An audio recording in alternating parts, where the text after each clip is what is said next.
ये लीजिए, पानी पी लीजिए। ठीक लग रहा है? अब ठीक है।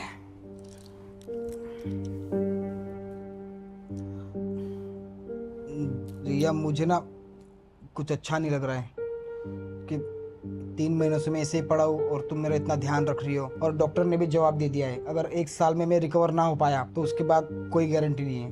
पर फिर भी तुम कितनी चिंता करती हो मेरी। मैं ये सोच रहा हूँ कि 1 साल में अगर मैं ठीक नहीं हो पाया तो तुम्हारा क्या होगा? तुम तो पूरी जिंदगी भर बस मेरी सेवा करने में ही लगी रहोगी। आप इतना क्यों सोच रहे हैं? देखिए, आपको ना ये सब बातें सोचने की जरूरत नहीं है। और डॉक्टर ने कहा है ना कि आप ठीक हो जाएंगे। आप ना ये सब कुछ ना मुझ पर छोड़ दीजिए। आप ठीक हो जाएंगे जल्दी, ज्यादा टेंशन मत लीजिए, भगवान पर भरोसा रखिए। देखो, ये कहने के लिए अच्छी बात है कि भगवान पे भरोसा रखो और तसल्ली जो तुम दे रही हो, पर अगर मैं सच में ठीक नहीं हो पाया तो उसका क्या? अरे 3 महीने हो गए हमारी शादी को और उन 3 महीनों में तुमने कुछ भी नहीं जिया। तुम्हारे भी कितने सारे सपने हो गए ना शादी के बाद, उन सपनों का क्या? मेरी वजह से तुम्हारे सारे सपने टूट गए। ऐसा कुछ भी नहीं है, आप बहुत ज्यादा सोच रहे हैं। पता है आपको, जो 3 महीने मैंने आपके साथ बिताए हैं ना, वो मेरी जिंदगी के सबसे प्यारे पल थे। और ये तो देखिए कि आप मेरे पास हैं, मुझे आपकी सेवा करने का मौका मिल रहा है, तो मुझे ये सब करने में ना कोई दिक्कत नहीं है। और वैसे भी ना, एक पत्नी का धर्म होता है अपने पति की सेवा करना। देखो रिया, मुझे पता है तुम मुझसे बहुत प्यार करती हो, मेरे लिए ये सब कुछ कर रही हो और तुम जिंदगी भर मेरा साथ दोगी, पर मैं भी तुमसे उतना ही प्यार करता हूँ ना। मैं कभी नहीं देखना चाहूंगा कि तुम ऐसे तकलीफ में रहो, इसलिए मैंने एक डिसीजन लिया है। डिसीजन? कैसा डिसीजन? देखो, भगवान को जो करना था वो हो गया। क्या पता मैं शायद ऐसा ही रहूं और पूरी जिंदगी में अपने आप को संभाल सकता हूँ। बहुत सारे NGOs है, हॉस्पिटल से सब कुछ मेरा ध्यान रख सकते हैं, पर तुम अपनी जिंदगी से जाया मत करो। मैं चाहता हूँ कि तुम कोई अच्छा सा लड़का देख के ना शादी कर लो। क्या? ये क्या बोल रहे हैं आप? मैं किसी और से शादी कर लूं? अरे, आप सोच समझ कर भी बोल रहे हैं या जो मुंह में आ रहा है बोले जा रहे हैं? मैं पत्नी हूँ आपकी, शादी हुई है हमारी, अग्नि को साक्षी मानकर मैंने आपको अपना पति माना है। अब चाहे जो भी हालात हो, मैं आपको छोड़ के कहीं नहीं जाऊंगी, आपके साथ रहूंगी। और हाँ, अगर दोबारा आपने ये बात की ना मुझसे, तो मैं कभी बात नहीं करूंगी आपसे। हाँ हाँ ठीक है, मैं दोबारा ऐसी बात नहीं कहूँगा, बस अपना दिल छोटा मत करो। मुझे पता है तुम बहुत प्यार करती हो मुझसे, तो मुझसे ये गलती कभी नहीं होगी कि मैं तुम्हें ना कभी मुझसे दूर करूँ, ठीक है? अरे डोरबेल बज रही है, लगता है कोई आ गया है।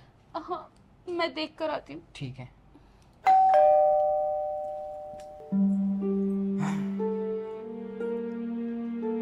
कितनी समझदार और कितनी प्यारी बीवी दी है भगवान ने मेरी लाइफ में। मुझे पता नहीं था कि मेरे ऐसे हालात में भी वो मेरा इतना साथ देगी। अपने आप की कितनी खुशियों का उसने कॉम्प्रोमाइज कर दिया मेरे लिए। चलो जो है सो ठीक है, आराम कर लेता हूँ। विशाल, देखो आपसे मिलने कौन आया है? कौन है?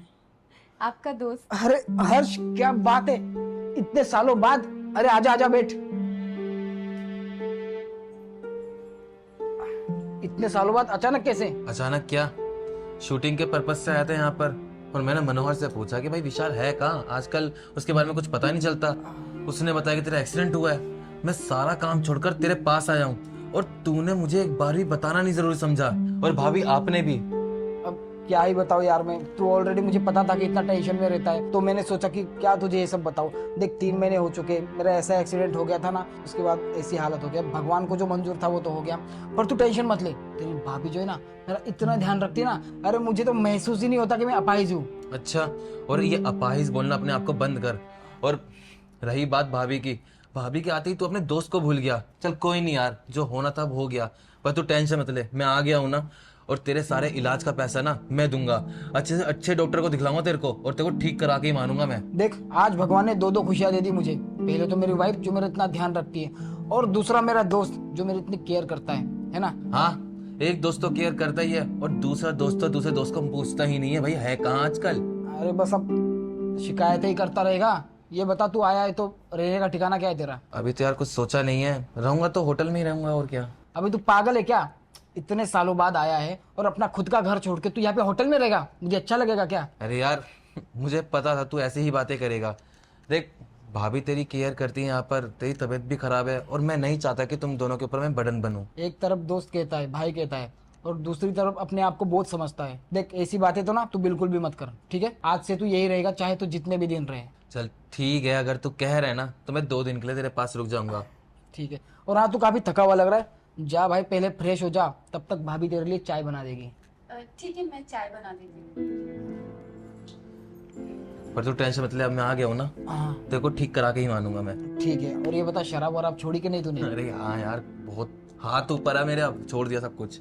चल ठीक है, वरना वो राहुल और कुणाल में रह रह के ना बहुत बिगड़ चुका था तू। अरे वो तो है ही ऐसे यार, छोड़, मैंने उनका साथ भी छोड़ दिया। चल ठीक है, मैं फ्रेश हो जाता हूँ। हाँ जा।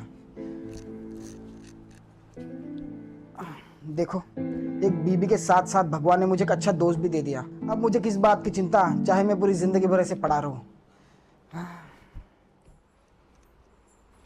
देवर जी, ये लीजिए आपकी चाय। धन्यवाद भाभी जी। अरे कहाँ जा रही हैं आप? बैठिए ना। वो किचन में थोड़ा काम था। बहुत, चाय तो अच्छी बनाई है। और आपकी चाय कहाँ है? वो हमने अभी थोड़ी देर पहले ही चाय पी थी। अच्छा, थोड़ी देर पहले पी थी। वैसे भाभी जी, एक बात बोलूँ आपसे? हाँ बोलो। मुझे ना कहीं ना बहुत ज़्यादा बुरा लगता है आपके लिए भी। वो विशाल के साथ ये सब हो गया अचानक से, पता नहीं भगवान क्या ही चाहते थे। भाभी जी, मुझे लगता है ना कि आप अपनी ना जवानी वेस्ट कर रही हैं अब। ये क्या बोल रहे हो देवर जी आप? आपका दिमाग तो ठीक है? देखिए, मेरा कोई दिमाग खराब नहीं हुआ है। देखो, अब जो होना था वो तो हो गया। अब वो आपका पति विशाल, वो तो बेड रेस्ट पर है। आप क्यों जाना चाहती हैं? क्यों घुट घुट कर जीना चाहती हैं? देखिए अपने आप को, अभी भी कितनी सुंदर हैं, जवान है। शादी कर लीजिए दूसरे इंसान से, खुश रहेंगी। मुझे ना आपकी सलाह की जरूरत नहीं है देवर जी, ठीक है? वो मेरे पति हैं और मेरा फर्ज है कि मैं उनकी सेवा करूं और उम्र भर उनका साथ दूं। आप अपनी सलाह अपने पास रखिए। अरे भाभी जी, आप खामखा गुस्सा हो रही हैं। आप शायद जानती नहीं हैं, मैं ना आपसे ना बहुत ज्यादा प्यार करता हूँ। क्या बोल रहे हैं आप ये? देवर भाभी हैं हम। पता है, भाभी माँ समान होती है। अरे भाभी, मेरे प्यार को ना आप ऐसे माँ और बेटे में तुलना मत करिए। आप जानती नहीं है। और आप देखिए ना, विशाल ने आपको अब तक क्या ही दिया है। अभी शादी को ज्यादा टाइम भी नहीं हुआ, बेड रेस्ट पे चला गया है। और आप अपनी जवानी ऐसी वेस्ट कर रही हैं उसकी सेवा करके। अरे यार, अपने आप को देखिए, अभी आपकी लाइफ तो स्टार्ट हुई है।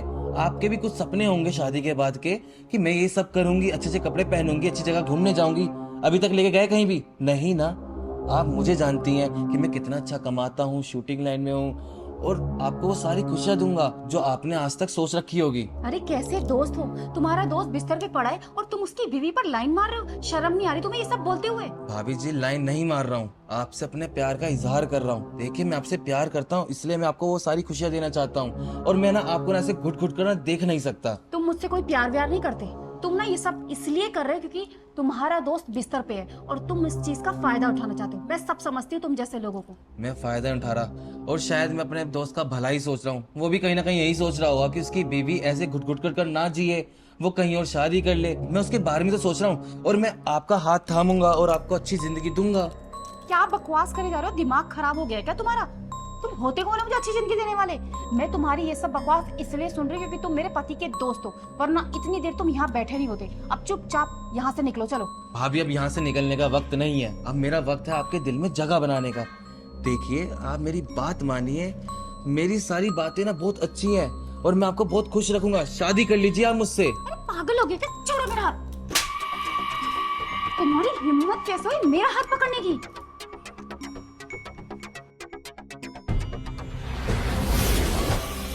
अरे विशाल, तुम चल सकते हो और तुम्हारा हाथ भी ठीक हो गया? ये सब क्या हो रहा है? मुझे तो कुछ भी समझ में नहीं आ रहा। और ये तुम्हारा दोस्त मेरे साथ बदतमीजी कर रहा था। क्या हो रहा है इस घर में? मेरा तो दिमाग ही काम नहीं कर रहा। भाभी जी, आप ज्यादा टेंशन मत लीजिए, मैं समझाता हूँ आपको कि यहाँ पर चल क्या रहा है। विशाल का कोई एक्सीडेंट नहीं हुआ था, और जो मैंने आपके साथ ये सब करा है ना, ये सब मुझे करने के लिए विशाल ने ही कहा था। क्या विशाल ने कहा था? विशाल, ये तुम्हारा दोस्त क्या कह रहा है कि सब तुमने करने को इसे कहा था? हाँ, ये सच कह रहा है। देखो, तुम्हें तो पता है ना, हमारी शादी को 3 से 4 महीना हो चुका है, और उन 3 से 4 महीनों में हमारी लाइफ में सब कुछ अच्छा चल रहा था। मैं अच्छा खासा कमा रहा था, मेरा बिजनेस बहुत अच्छा चल रहा था, किसी चीज़ की कोई कमी नहीं थी। पर मेरे मन में एक डाउट था, क्या तुम मेरे सिर्फ अच्छे दिनों में साथ हो? अगर सच में मेरा ऐसा दिन आ गया तो तुम मेरा साथ निभा पाओगी या नहीं? तो बस वो डाउट क्लियर करने के लिए मैंने एक छोटा सा तुम्हारा लॉयल्टी टेस्ट लिया था।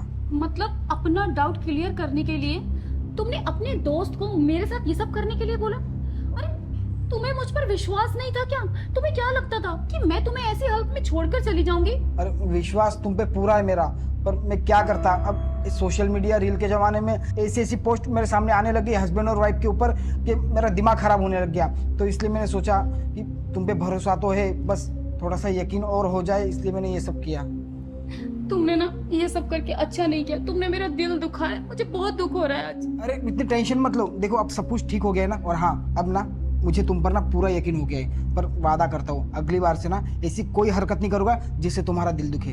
अगर तुमने दोबारा ऐसी हरकत की ना तो मैं सच बता रही हूँ, मैं तुम्हें सच में छोड़ के चली जाऊंगी। अरे नहीं नहीं, तुम ये घर छोड़ के जाने की ना कभी जरूरत भी नहीं पड़ेगी, ठीक हाँ है? भाभी, अगर इसने दोबारा ऐसा करा ना तो आप छोड़ के चली जाना और मेरे पास आ जाना, ठीक है? अब चलो वो सब तो ठीक है, अब सब कुछ ठीक हो गया है। तुम एक काम करो, खाना बना दो, तीनों मिलके साथ में खाना खाते हैं। हाँ ठीक है, मैं जाके खाना बना देती और हूँ। भाभी जी मुझे माफ करना, वो तो बस मैंने अपने दोस्त के कहने पे ये सब करा, और सच में मैं आपको भाभी माँ ही समान समझता हूँ। सॉरी देवर जी, मैंने हाथ उठा दिया। अरे भाभी आप माफी मत मांगिए, मुझे अच्छा नहीं लग रहा। ठीक है, आप दोनों बैठिए, मैं जाती हूँ। ठीक है।